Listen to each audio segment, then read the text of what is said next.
श्रीयतिराजाय विवेकानन्दसूरये सच्चित्सुखस्वरूपाय स्वामिने तापहारिणे। পূজনীয় স্বামী অবজজানন্দজির লেখা স্বামীজির পদপ্রান্তে গ্রন্থ থেকে পাঠ, পৃষ্ঠা সংখ্যা 155। স্বামী বিমলানন্দ। মাদ্রাজ হইতে কিঞ্চিত সুস্থ হইয়া বিমলানন্দ বেলুড়ে ফিরিয়া আসিয়াছিলেন। ইহাই তাহার শেষ মঠবাস। ইতোমধ্যে আমেরিকা, নিউ ইয়র্ক ও সান ফ্রান্সিসকো হইতে বার বার অনুরোধ আসিতে থাকিল বিমলানন্দকে বেদান্ত প্রচারক রূপে বিদেশে প্রেরণ করিবার জন্য, কিন্তু জীর্ণ স্বাস্থ্য লইয়া এই গুরুদায়িত্ব বহন অসম্ভব বুঝিয়া তিনি আমেরিকায় যাইতে সম্মত হন নাই। যাহা হউক, মঠে থাকিয়াও তিনি মঠবাসী সাধুগণকে বিভিন্ন কার্যে সহায়তা করিতে ছাড়িতেন না। শরীরও মোটামুটি ভালোই চলিতেছিল। 1906 খ্রিস্টাব্দের শীতকালে মাদার সেভিয়ার মঠে আসিয়া বিমলানন্দের স্বাস্থ্য দেখিয়া প্রসন্ন হইলেন এবং বিমলানন্দ তাহার সহিত আবার মায়াবতী ফিরিয়া যাইতে মনস্থ করিলেন। এইবার মঠে থাকাকালে তিনি 2-1 জায়গায় ধর্মপ্রসঙ্গাদিতেও যোগদান করিয়াছিলেন।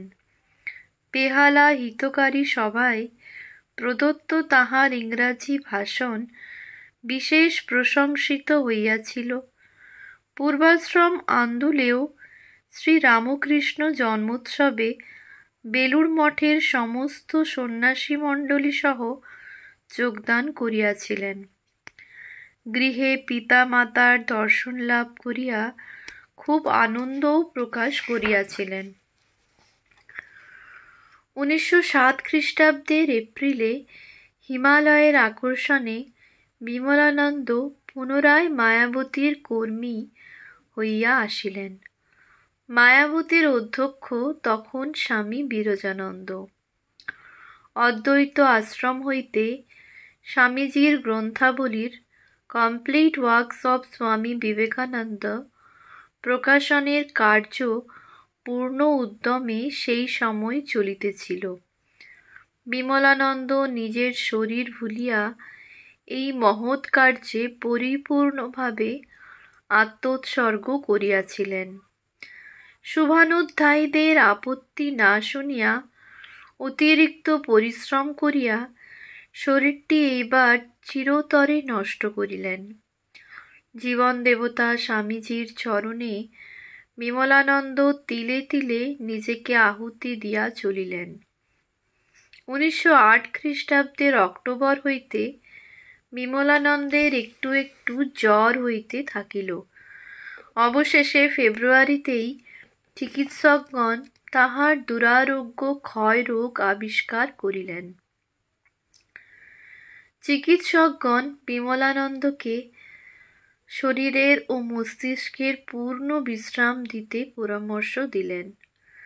আশ্রমাধ্যক্ষ স্বামী বিরজানন্দ অন্তরঙ্গ গুরুভ্রাতার পীড়ায় অতিশয় বিচলিত হইয়া উঠিলেন। চিকিৎসা, ঔষধপথ্য ও সেবাদির বন্দোবস্ত এবং তদবির স্বয়ং করিতে থাকিলেন। বিমলানন্দ কিন্তু টুকিটাকি নানা কার্য নিজ হাতে করিয়া অন্যকে সহায়তা করিতে মোটেই বিরত হইতেছিলেন না। অনুনয় বিনয় সহকারে ইহাতে আপত্তি জানাইলে বা কোনো প্রকার নিষেধ করিলে অতি করুণভাবে তিনি বলিতেন, আমার শরীর যখন আর সারিবে না নিশ্চয়, তখন কেন আমি তোমাদের যতটুকু সাহায্য করিতে পারি ততটুকু না করি? ঐরূপ করায় মনের প্রীতি আনন্দ নিশ্চয়ই পাইব। তবে কেন বাধা দাও? অনুনয় বিনয় সহকারে ইহাতে আপত্তি জানাইলে বা কোনো প্রকার নিষেধ করিলে অতি করুণভাবে তিনি বলিতেন, আমার শরীর যখন আর সারিবে না নিশ্চয়, তখন কেন আমি তোমাদের যতটুকু সাহায্য করিতে পারি ততটুকু না করি? ঐরূপ করায় মনের প্রীতি আনন্দ নিশ্চয়ই পাইব, তবে কেন বাধা দাও? হৃদয়বান সন্ন্যাসীর অপূর্ব বিচারে, সেবার অনবদ্য আদর্শে সকলে বিস্ময়ে ও শ্রদ্ধায় নীরব হইতেন। দীর্ঘ রোগভোগেও ক্ষণের জন্য তাহার ম্লান মুখ কেহ দেখেন নাই। কোনো অভিযোগ বা বিরক্তির লেশমাত্রও কথায় বা চিন্তায় প্রকাশ পায় নাই। তিতিক্ষার জ্বলন্ত উদাহরণস্বরূপ হইয়া বিমলানন্দ সহাস্যে ব্যাধি যন্ত্রণা সহ্য করিয়াছেন। শ্রী গুরুর অভয় করস্পর্শ অনুক্ষণ তিনি অনুভব করিতেন। তাহার দৃঢ় জ্ঞান ছিল যে রোগ শোক সকলই দেহের, তিনি অনন্ত আনন্দরূপ আত্মা। দেহের বিনাশ যে অতি আসন্ন ইহা নিশ্চিত বুঝিয়াও বিন্দুমাত্র চঞ্চলতা প্রকাশ করেন নাই। শরীরত্যাগের মাত্র 1 সপ্তাহ তখন বাকি। হঠাৎ বলিলেন, আর বড় বেশি দিন দেরি নাই, আমার শরীর কিন্তু প্রত্যুষে যাইবে, রাত্রিতে নহে। আবার একদিন আশ্রমস্থ সকল সাধু ব্রহ্মচারীকে কিছু খাওয়াইবার আকাঙ্ক্ষা প্রকাশ করেন। অতঃপর শয্যাশায়ী থাকিয়াই একদিন জনৈক ব্রহ্মচারীর দ্বারা নিজ ইচ্ছানুযায়ী 2-1 রকম খাবার প্রস্তুত করাইয়া সাধু সেবা করাইলেন। কত না আনন্দ ও তৃপ্তি সেদিন তাহার চোখে মুখে ফুটিয়া উঠিয়াছিল।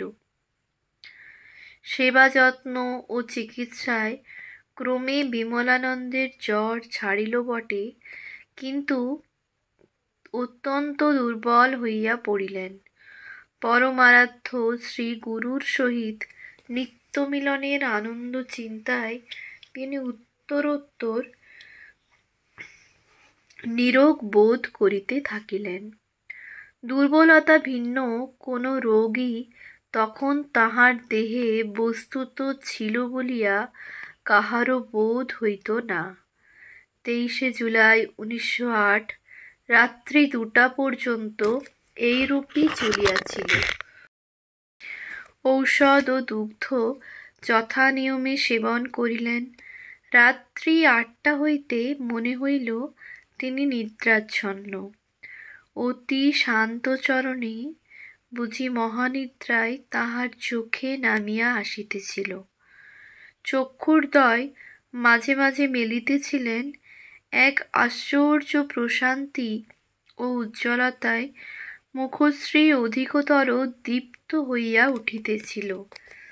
ভোর 6টা নাগাদ অস্ফুটে ওং ওং ওং এইরূপ 3 বার উচ্চারণ করিয়া বিমলানন্দ অনন্তকালের জন্য স্বস্বরূপে বিলীন হইলেন।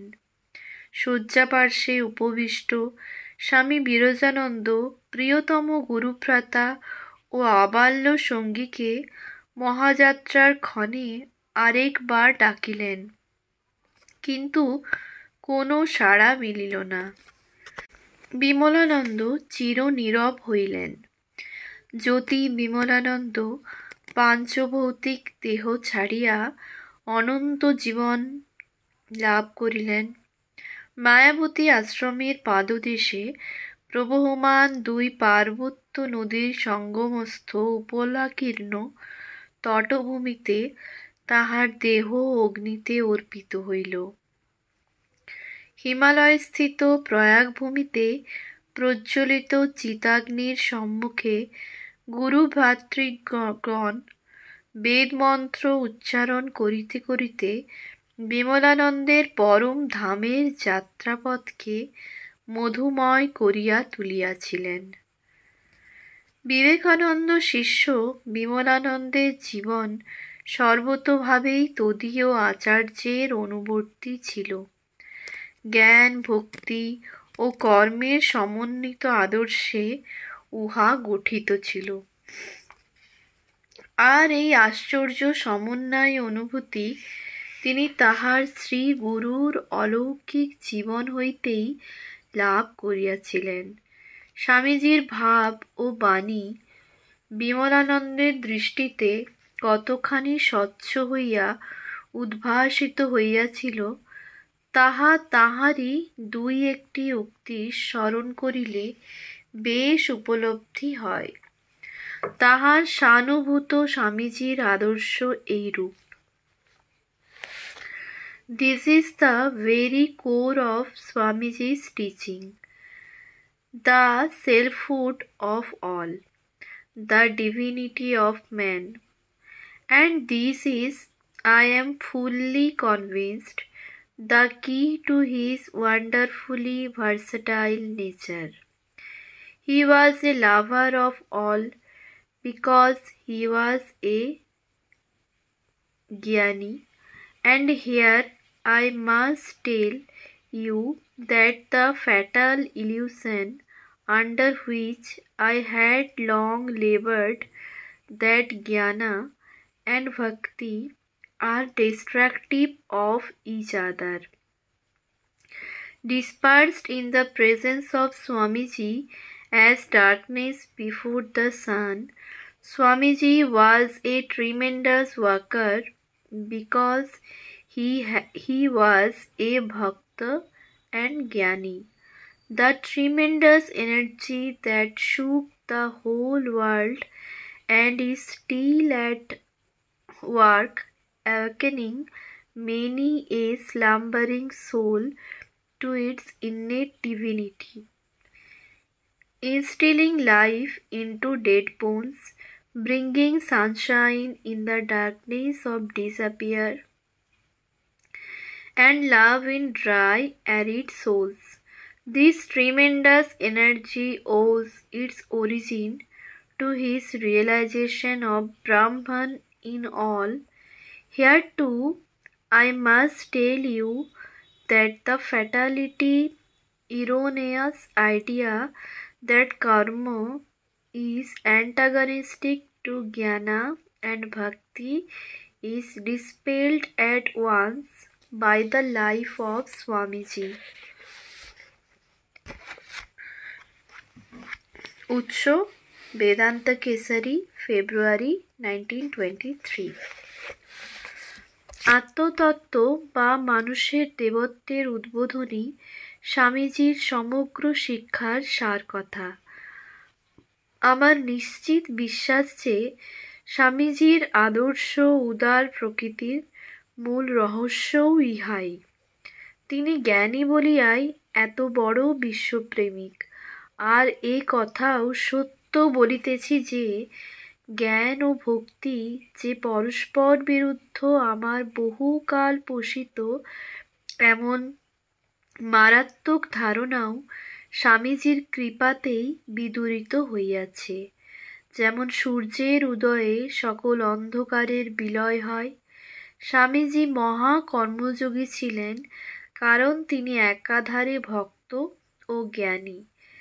যেই মহাশক্তি সারা বিশ্বকে আলোড়িত করিয়া তুলিয়াছে এবং আজও যাহা বহু বহু নিদ্রিত আত্মাকে অন্তর্নিহিত দেবসত্তায় জাগ্রত করিতেছে, মৃত অস্থিতে জীবন সঞ্চার করিতেছে, হতাশার অন্ধকারে সূর্যালোকের প্রভা আনিতেছে ও শুষ্ক ঊষর প্রাণে প্রেম সিঞ্চন করিতেছে, সে শক্তির মূল তাহার ওই সর্বভূতে ব্রহ্মদর্শন।